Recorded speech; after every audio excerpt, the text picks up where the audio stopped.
legitimate criticisms when people, when they are already used that there are no criminals in the streets, but then they pay attention to other things, how those that are in prisons are treated, how that their families are also suffering, etc. So you always get this back, side effects. Nobody seriously said. They were the only thing they were now. Some of the members of my government that were tried, and they're tried for mismanagement of funds, which is to say, okay, you spend money. Why you spend money on this road? Why you spend money on this ski lift? Why you spend money on the social programs? But that's the least you can say. You can always accuse any government that why did you spend money on this and that, but nobody ever said seriously that they took money home. And that's the amazing thing in Georgia, that most of members of basically almost everybody from my previous government are really not rich, or basically they are quite poor right now, which tells you the story. Okay, and some of them are maybe regretting why didn't we make money, but for instance, the reason that every time they start to some kind of case against me, or try a case, and the European Union and the United States very strictly warn them against political persecution, is the main reason for this, that Europeans and Americans who are dealing with Georgia for all these years know exactly well that me and my government were not corrupt. Otherwise, they would never have bothered to stand up for them. There are so many former governments that they supported that basically gone corrupt, and America and Europe dumped them. In our case, they know it's not the case, and they know, and also our people know it's not the case, and our region knows it's not the case, because other peoples in the countries around us can compare. So from that standpoint, as I said, even if some of our people have regrets, if they're not grateful anyway, that we should have made money, no. Because ultimately that stays with people's mind that they lived under a non-corrupt government. Well, now the new authorities in Georgia have accused you of trying to destabilize Georgia. Usually when government screams wolves, something is wrong there, and we made sometimes this mistake ourselves to overplay it, although in our case Russia was really involved in many of our things, but the reality is that the living standards are deteriorating, as one would expect. Economic growth is down to minimum, basically, and by inertia is continuing because we left very solid economic credentials which cannot be destroyed overnight. Services have started gradually to deteriorate, and there are some signs of emerging corruption and abuse. And the main reason for it is nepotism, because the problem is that the main principle of my government, that you don't appoint anybody according to your family relations or whatever school affiliations or village or clan or tribal relations, and this is gone now. Now we have very much a clannish system.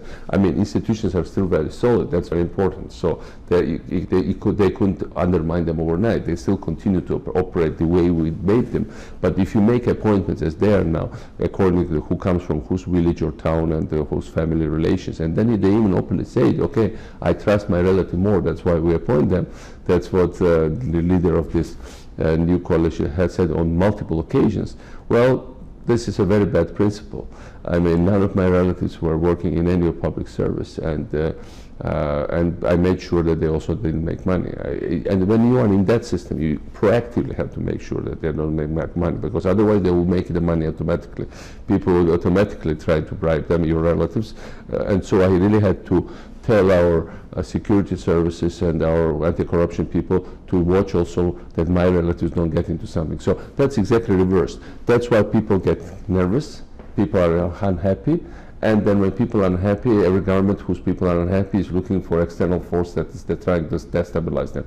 I think in some ways we are maybe destabilizing them, but not by trying to do so, but by what we left as a heritage, what we left as a legacy, that they have to live to this standard. And so in a way, this is our legacy, and this legacy destabilizes them because they have a very hard time to keep the level. We must take a break now, Mr. President. We ask you to please join us again. I am intelligent. I'm incisive. I am passionate. I am focused. I am diplomatic. I'm creative. I am people-oriented. I am logical. I am detailed. I am determined. I am inquisitive. I am trained.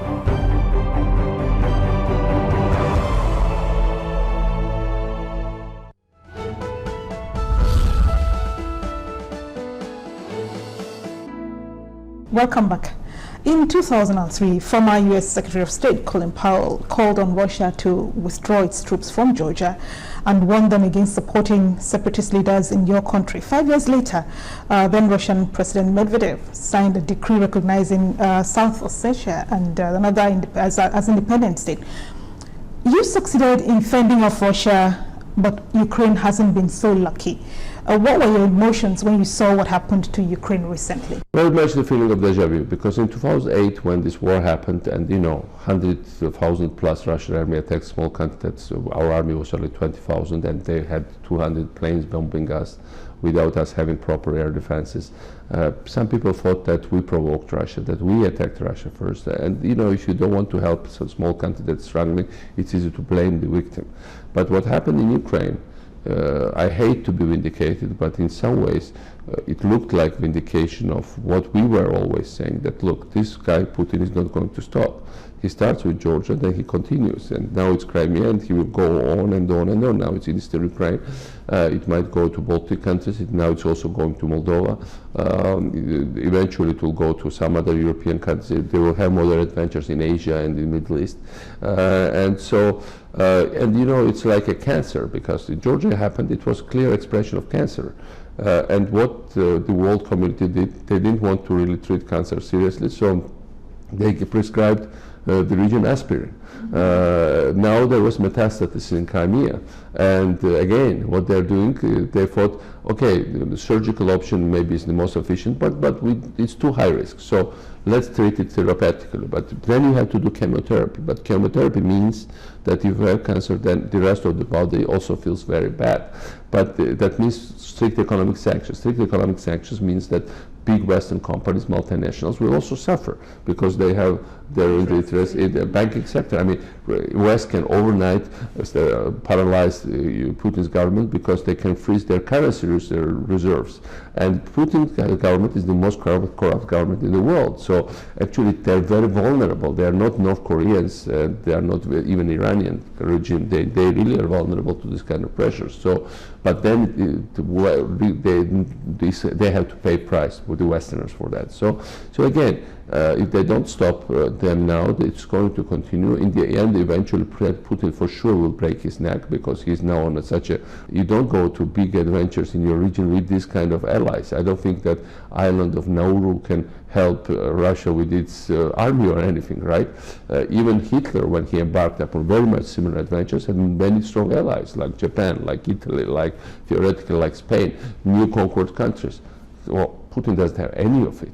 He really is bluffing, but also overplaying his hand with his own sheer resources that, by the way, are also not limitless, because they depend upon oil price.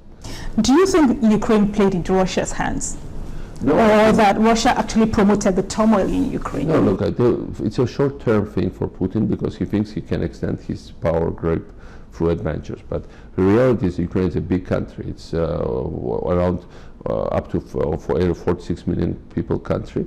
Russia is 3 times as big in terms of population, but it's already, Ukraine is very, very big. For Russia to swallow Ukraine like they to think that they can take away parts of its territory and control the rest, it's a mission impossible.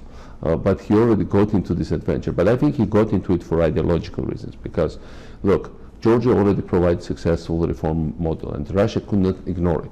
There were many Russians who saying, even the small Georgia could do it, why can Russia do it? The response of Russian leadership to that was, Georgia is too small and insignificant. We are big Russia and we are significant. Now the problem is that they cannot say about Ukraine, they are small and insignificant. So if Ukraine really makes reforms, if they really tackle corruption, because this was the anti-corruption revolution, then they will have to say, then the Russians will turn to their government and say, by the way, I mean, this neighbor which speaks the same language as we do, that look like us, there is no longer more corruption there. There is no police state there. There is a real democracy. People have freedom of speech. Why can we not have the same here? But then it will involve change of Putin's government, which certainly the last thing Putin wants. So from that standpoint, he really is fighting his own existential stuff inside Russia, and that's what really is happening. About the West, NATO has warned Russia against further incursions into Ukraine, but some in the West continue to misunderstand or excuse